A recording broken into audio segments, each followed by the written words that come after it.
Good morning बच्चों।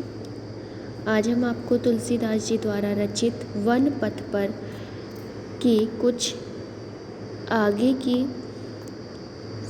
सवैया का व्याख्या आपको बताएंगे। तीसरा है, रानी मैं जानी अनजानी महा, पाबी पाहन हूँ ते कठोर हियो है, राज्य हूँ काज अकाज न जीन्यो, कियो तिय को जिन कान कियो है, ऐसी मनोहर मूरत ये, बिछड़ो कैसे प्रीतम लोग जियो है, आखिन में सखी रखिबो जोग, इन्हीं कामी के बनवास दियो। तो इस सवैये में गोस्वामी तुलसीदास जी ने जो गांव की स्त्रियों के माध्यम से महाराज दशरथ और कैकेयी ने जो किया है, वह गांव की स्त्रियों के माध्यम से प्रकट करते हुए कि ऐसे सुकुमार राम को अर्थात उनके साथ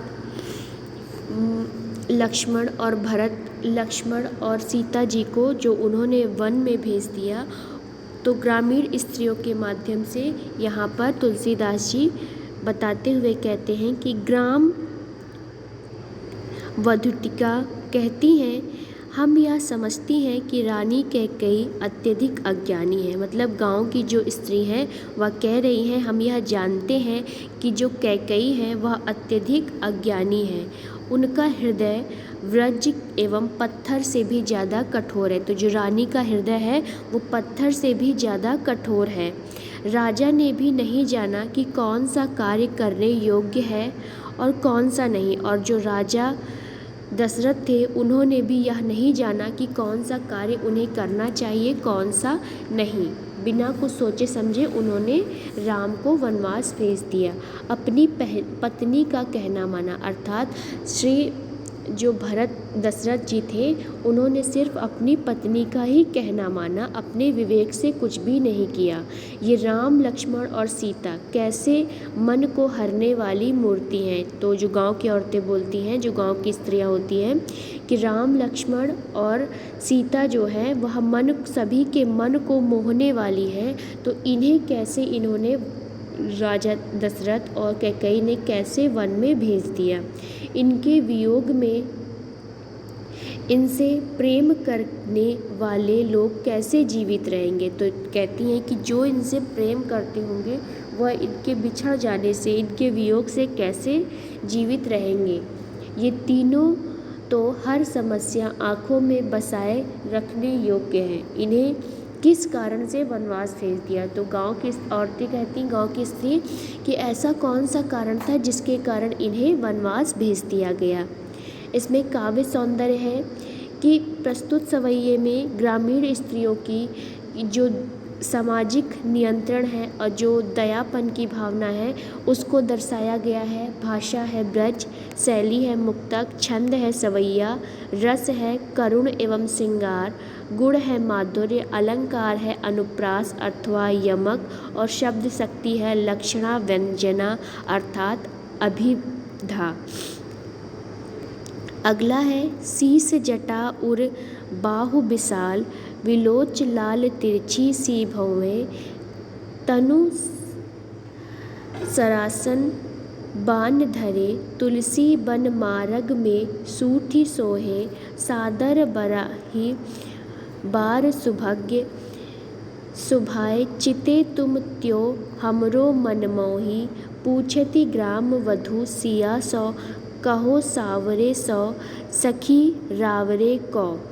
तो यहाँ पर इस सवैया में वन मार्ग में चलती सीता जी से ग्राम की जो स्त्री है बड़ी चतुरता के साथ श्री राम का परिचय पूछती है। तो इस सवैये में कि जो गांव की स्त्री हैं, जब सीता माता वन मार्ग पर चलती हैं तो उस गांव की जो स्त्रियां होती हैं वो बड़ी ही चतुराई से श्री रामचंद्र जी का परिचय पूछती हैं। ग्रामवधीये सीता को संबोधित करती हुई कहने लगी, हे सखी, जिनके सिर पर जटाएं हैं, सीना एवं भुजाएं विशाल हैं, लाल डोरों से युक्त नेत्र हैं, तिरछी सी भौवें हैं, जो तरकस धनुष और बाण धारण किए हैं और वन के मार्ग चलते हुए बड़े अच्छे लग रहे हैं।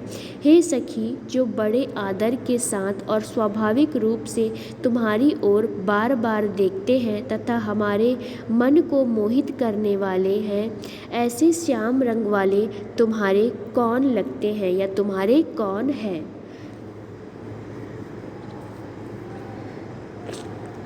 तो यहाँ पर गांव की स्त्रियाँ बार बार सीता जी से पूछती हैं कि ये जो तुम्हारे साथ चल रहे हैं वो तुम्हारे कौन लगते हैं। यहाँ पर इसका काव्य सौंदर्य है कि स्त्रियों की बातों में स्वाभाविक वंजना होती है। उनका बड़ा ही मनोवैज्ञानिक चित्रण तुलसीदास जी ने यहाँ पर किया है। इसमें भाषा है ब्रज, शैली है मुक्तक, छंद है सवैया, रस है सिंगार, गुण है माधुर्य और अलंकार है अनुप्रास। अगला है सुनी सुंदर बेन सुधारस सने, सयानी है जानकी जानी भली, तिरछे करी नैन दे सैन तिन्हे, जमुहाई समुझाई कुछु मुस्काई चली, तुलसी ते ही अवसर सोहे सबे, अवलोकित लोचन लाहु अली अनुराग तरंगा में, भानु उदय बिसगी मानो मंजुल कंज कली। तो यहाँ पर इस सवैये में जो गांव की जो स्त्री होती हैं, सीता जी से उनके पति का परिचय पूछा तो उन्होंने संकेत से ही सब कुछ बता दिया। तो मतलब यहाँ पर जो गांव की स्त्री हैं और सीता जी से पूछती हैं कि तुम्हारे पति कौन है और उनका परिचय दीजिए, तो सीता जी ने बड़े ही संकेत के मतलब उन्होंने सीता जी ने संकेत के माध्यम से संकेत करते हुए बता दिया कि उनके पति कौन हैं। जब सीता जी से गांव की वधुएं तथा गांव की जो स्त्रियां होती हैं वो श्री राम जी का परिचय पूछा तो उन्होंने अच्छी प्रकार से जान लिया कि ये ग्राम वधुएं बड़ी चतुर हैं। सीता जी ने भी उन्हीं चतुराई से दिखाते हुए तिरछे नेत्र से संकेत किया और कुछ समझाए तथा मुस्कुराकर चल दी। तो जब उनसे बड़ी चतुराई से पूछती है गांव की स्त्री, तो सीता जी ने भी बड़ी ही चतुराई से उनको उत्तर दिया कि जो श्री राम है वह मेरे पति हैं। उस समय वे स्त्री श्री राम को देखने का लाभ लेती हुई ऐसा मालूम पड़ रही है मानो प्रेम रूपी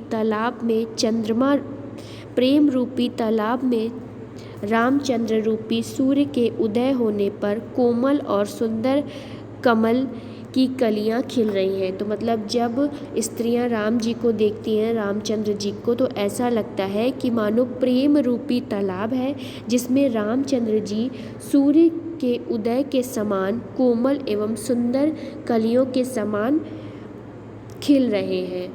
यहाँ पर इसका काव्य सौंदर्य है कि इस सवैये में नारी सुलभ लज्जा का स्वाभाविक चित्रण किया गया है। यहाँ पर श्री राम, सूर्य और ग्राम वधुएं प्रेम तालाब के समान हैं और उनके जो नेत्र हैं वह कमल की कली के समान है। इसमें भाषा है ब्रज, शैली है मुक्तक, छंद है सवैया, रस है श्रृंगार, गुण है माधुर्य एवं अलंकार है अनुप्रास उत्प्रेक्षा। अब आता है इसके प्रश्न उत्तर। तो यहाँ पर इसके प्रश्न उत्तर दिए हैं जिसमें कि आपको विस्तृत में तुलसीदास जी का जीवन परिचय लिखना है और अति लघु प्रश्न में ये जो आपका 1 से लेकर 10 तक के प्रश्न हैं इसे आपको अपनी कॉपी में करना है। विस्तृत में तुलसीदास जी का जीवन परिचय लिखना है और अति लघु प्रश्न में 1 से 10 तक के जो प्रश्न हैं उसे आप अपनी कॉपी में कर लीजिए। तो बच्चों आज के लिए बस इतना ही।